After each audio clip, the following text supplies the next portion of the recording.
A king once had more wealth than any ruler of his era, wisdom so renowned that foreign queens traveled hundreds of miles just to test it, and every pleasure his position could possibly provide. And near the end of his life, that same king sat down and wrote a book whose opening line declared that all of it, every achievement, every possession, every pleasure, was meaningless, vapor, a chasing after wind. Everyone knows Solomon as the wisest king in Israel's history, the man who asked God for wisdom instead of wealth and received both, the ruler famous for a single judgment involving 2 women and a disputed baby, wise enough to nearly cut the child in half just to reveal which woman was the real mother. It's one of the most frequently told wisdom stories in the entire Old Testament, a tidy demonstration of a young king's discernment early in his reign. But almost no retelling of Solomon's story follows him to where his life actually ended up, to a book he apparently wrote near the close of his reign, reflecting back over everything he had built and acquired, and concluding, in some of the bleakest language found anywhere in Scripture, that none of it had actually satisfied him. Most people can recite the baby and 2 mothers story without effort, and most channels stop Solomon's biography right there, at the height of his early promise. Almost no one follows him all the way to the end of his own reign, to the book where he finally sat down and told the truth about what all of it actually felt like from the inside. If you want the parts of famous Bible figures that other channels leave out of the highlight reel entirely, this is exactly where Untold Bible Stories lives. Stay with me, because Solomon's own ending complicates almost everything his early story seems to promise. To understand how strange this later despair really is, it helps to remember exactly how extraordinary Solomon's rise had been. When Solomon became king after his father David's death, God appeared to him in a dream at Gibeon and asked what he wanted. Solomon could have asked for long life, for riches, for the defeat of his enemies, any of the things a new king in his position might reasonably want secured immediately, especially given how uncertain succession disputes had already threatened his early reign. Instead, he asked for an understanding mind to govern God's people, and the wisdom to distinguish between good and evil, a request notable specifically for what it left out. God was pleased with this request specifically because Solomon hadn't asked for wealth or long life or vengeance on his enemies, and granted him not only the wisdom he requested, but riches and honor as well, promising that no other king in his lifetime would rival him, a blessing layered on top of a request Solomon never actually made. What followed was a reign of almost unimaginable prosperity. Scripture describes Solomon's wisdom as surpassing all the people of the East and all the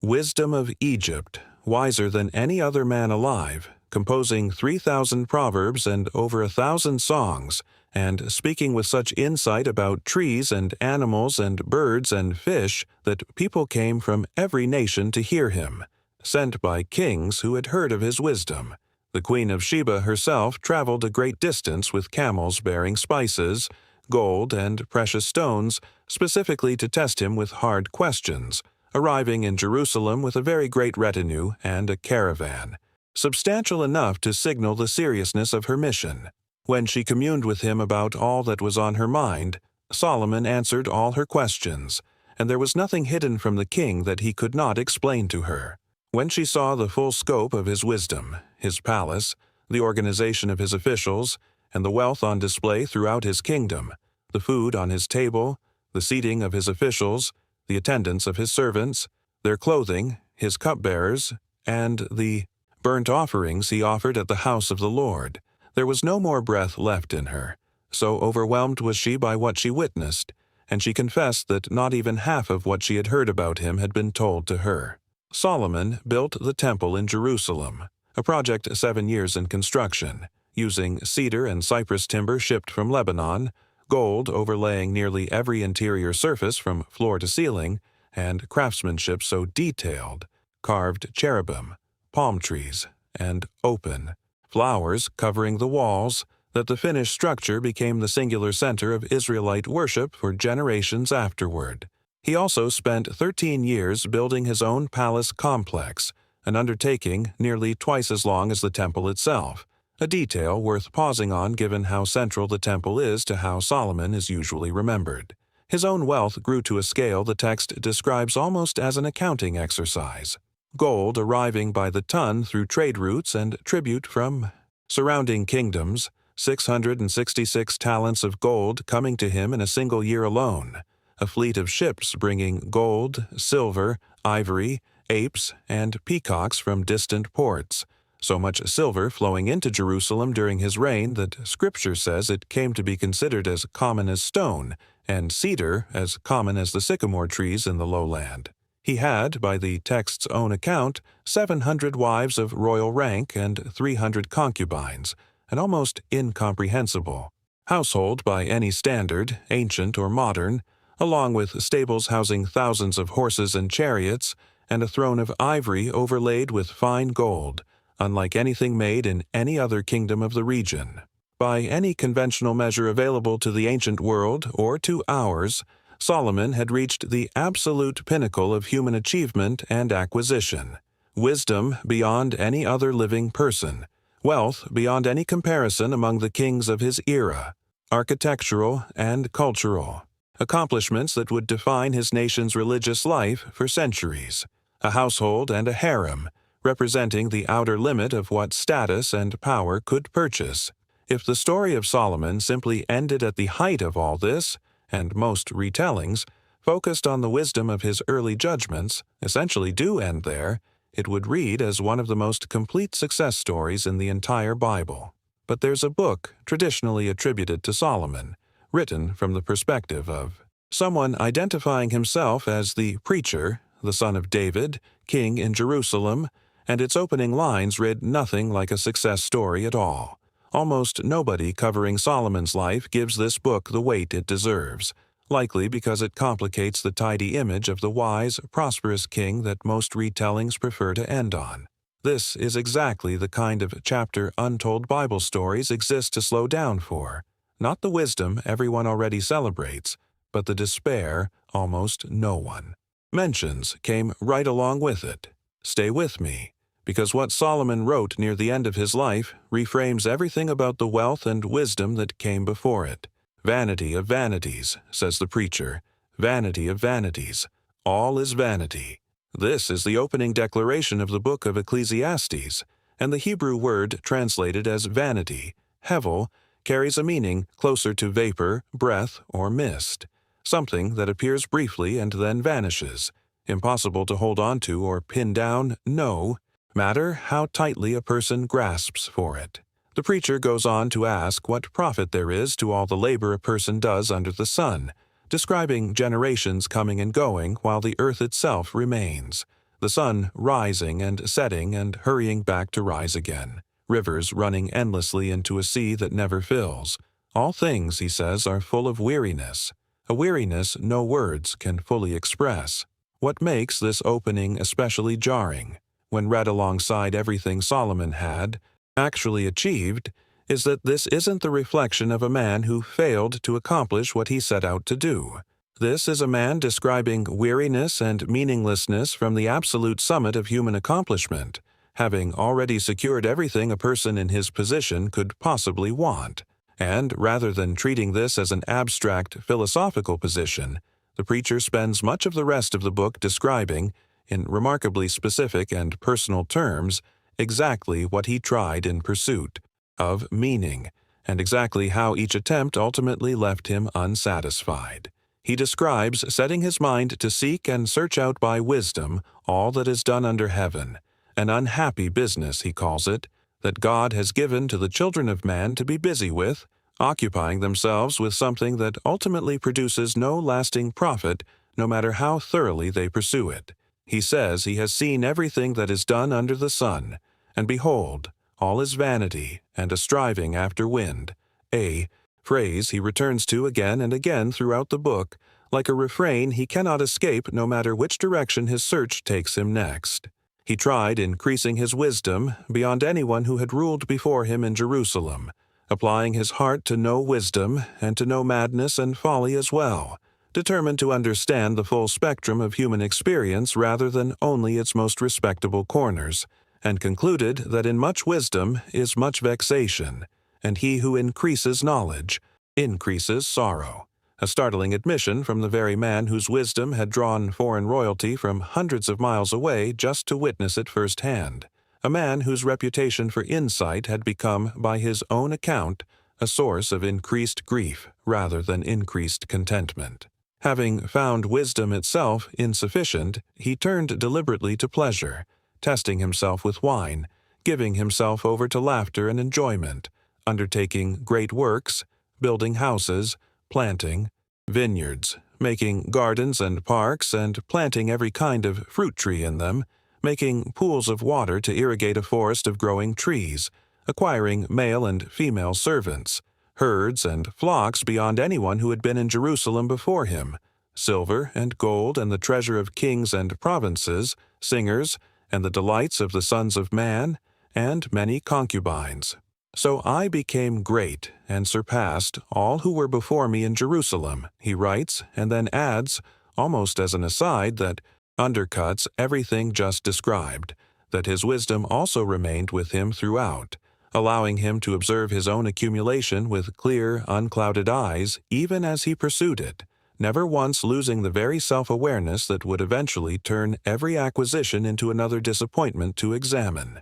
And whatever my eyes desired, I did not keep from them. I kept my heart from no pleasure, for my heart found pleasure in all my toil, and this was my reward for all my toil. This sounds, for a moment, like the closest thing to satisfaction the book will offer. A man who denied himself nothing and found some genuine enjoyment in the process of building and acquiring. But the very next verse reverses the tone entirely. Then I considered all that my hands had done, and the toil I had expended in doing it, and behold, all was vanity and a striving after wind, and there was nothing to be gained under the sun. Every pleasure he had access to, every project he completed, every acquisition he made, examined afterward with the same clarity that had made him famous for wisdom in the first place, and found, each time, to dissolve into the same essential emptiness. There is a raw, almost startling honesty in how far this despair extends throughout the book. At one point the preacher writes plainly, "So I hated life, because what is done under the sun was grievous to me, for all is vanity and a striving after wind." This is not measured philosophical detachment. This is a man using the word hate to describe his relationship to existence itself, despite having, by any external measure, achieved more than nearly anyone else who had ever lived, a confession that would have shocked anyone who only knew him by reputation as the wisest and most successful king their nation had ever produced. He goes on to describe the added frustration of knowing that everything he had built with such wisdom and effort would eventually pass to someone else after his death, someone who might turn out to be a fool, with no way for Solomon to control or guarantee what would happen to his life's work once he was no longer there to oversee it, an anxiety that, if anything, wealth and accomplishment had only made more acute rather than less, since the scale of what he stood to lose control over was correspondingly larger than what any ordinary person might worry about leaving behind. He describes lying awake at night turning this specific worry over in his mind, that a man may labor with wisdom and knowledge and skill, and then he must leave everything he has gained to a person who did not labor for it at all, a transfer of accumulated effort into hands that never earned it and might squander it without a second thought. This, too, he concludes, is vanity and a great evil, the realization that no amount of careful planning or accumulated wisdom could actually secure a legacy beyond the reach of chance and other people's choices once Solomon himself was no longer alive, to protect what he'd built. This raises an obvious and important question that almost no retelling of Solomon's life stops to actually sit inside. How does the wisest, wealthiest king in Israel's history end up in this state of despair at all? Part of the answer may lie in what happens later in Solomon's story, recorded separately in the Book of Kings. As he grew older, his many foreign wives turned his heart after other gods, leading him into idolatry that Scripture describes as displeasing to the Lord. He built high places for the gods of the nations his wives came from, burning incense and sacrificing to deities his own father David had spent a lifetime refusing to tolerate anywhere near Israel's worship, a slow erosion of the very devotion that had once prompted him to ask for wisdom over wealth in the first place. As a direct consequence, God told Solomon the kingdom would be torn away from his line and given to his servant, though not during Solomon's own lifetime, out of respect for David, but certainly during the reign of his son, meaning Solomon likely lived out his final years already aware that everything he had built would eventually fracture and diminish under the next generation, regardless of how carefully he tried to secure it. Whether Ecclesiastes was written during this later period of spiritual drift, or represents an earlier moment of clear-eyed honesty about the limits of even legitimate achievement, the book itself never fully specifies. What it does make unmistakably clear is that accumulation, on its own, at the scale Solomon achieved it, did not produce the lasting satisfaction a person might reasonably have expected it to, regardless of which chapter of his life produced the reflection in the first place. The wisest man who ever lived tested wealth, pleasure, wisdom, and achievement, each one exhaustively, at a scale almost no other human being in history has ever had access to, and concluded that none of it, on its own, actually, delivered what he was looking for. That's not a minor footnote to Solomon's story. It might be the single most important thing his story has to say, and it's the part almost every retelling leaves out entirely.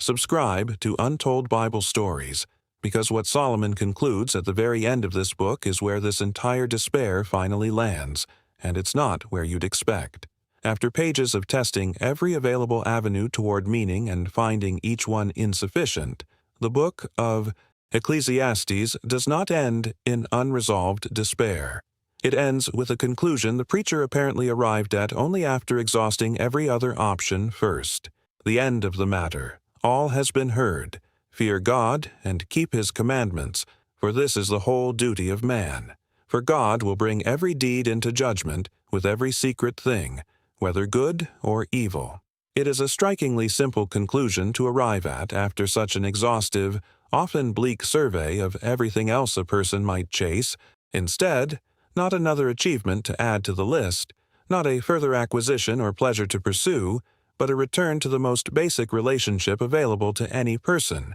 regardless of wealth or wisdom or accomplishment, a conclusion available in principle to the poorest servant in his kingdom, just as much as to the king himself, despite everything else in the book being measured on a scale only Solomon could have personally tested. There is something worth sitting with in the fact that this conclusion doesn't erase or soften everything that came before it in the book. The despair described throughout Ecclesiastes isn't retroactively explained away or revealed to have been misguided, some misunderstanding Solomon simply needed enough time to think his way out of. The weariness under the sun, the vanity of chasing wind, the hatred of toil whose fruits outlive the person who built them, none of that gets undone by the ending. It simply gets set alongside a different kind of pursuit, entirely, one the preacher seems to suggest was available to him the whole time, underneath and separate from everything he'd spent years accumulating and testing first, a foundation he may have overlooked precisely because it required no acquisition, no construction, and no accumulation at all to access. Solomon's story is usually told as a story about wisdom triumphing, a young king making the right request and being rewarded for it, a tidy arc that fits comfortably inside a single video or a single Sunday school lesson. It's rarely told as what it actually became by the end, the story of a man who had every advantage a human being could possibly be given, who tested each one exhaustively and found every single one of them, on its own, ultimately hollow, a discovery that took him decades and unimaginable resources to reach, resources that most people listening to his conclusion will never have access to in order to verify it for themselves. That's a far more complicated legacy than the wise young judge dividing a disputed inheritance with a single clever test, and it might be the more honest one, precisely because it cost Solomon something real to arrive at it, rather than being handed to him the way his wisdom and his wealth initially were. It's worth considering, too, what it means that this warning survived at all, preserved and copied and passed down for millennia, Inside the very canon of Scripture, his own son would go on to fracture through mismanagement. A king, with Solomon's resources, could easily have suppressed a document this unflattering to his own legacy, or never written it down in the first place, choosing instead to let history remember him only through the more triumphant chapters of his reign. Instead, this record of exhaustive disappointment became part of the permanent record, available to anyone in any generation who might otherwise assume that Solomon's specific combination of wealth and wisdom was the missing ingredient standing between themselves and lasting contentment. If you've ever achieved something you worked hard for and found the satisfaction fainter or shorter-lived than you expected, Solomon's exhausted, honest reckoning near the end of his life is one of the most unflinching answers Scripture ever gives to that particular disappointment. It happened to the one man in history who had genuinely tried everything else first. If you want the parts of these stories other channels never slow down enough to tell, subscribe to Untold Bible Stories. A new story like this one every week. And next time, we're staying with a queen who risked execution just by walking into a room uninvited, for a king who hadn't called for her in 30 days,